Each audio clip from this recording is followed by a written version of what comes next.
Minúta na strelenie kľúčového gólu pre vývoj tejto sezóny. Dukly Michalovce.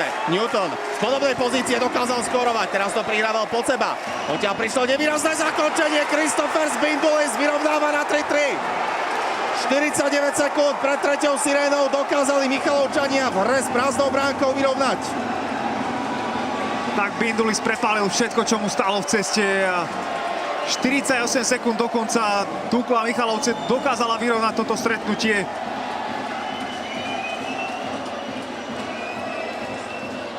Na Bindulisa to do veľkej miery bolo hrané už v rámci tej presilovej hry. Tam mu to takýmto spôsobom nepadlo. Teraz sa ale oprel do zakončenia. Pred Ajto Kaliom bolo veľmi rušno. Veľký pohyb. Ten výrazne lotyšský obranca využil. Tam Ajto Kalio nemal vôbec žiadnu šancu. Tam bolo veľa hráčov pred ním, takže on ten puk nevidel.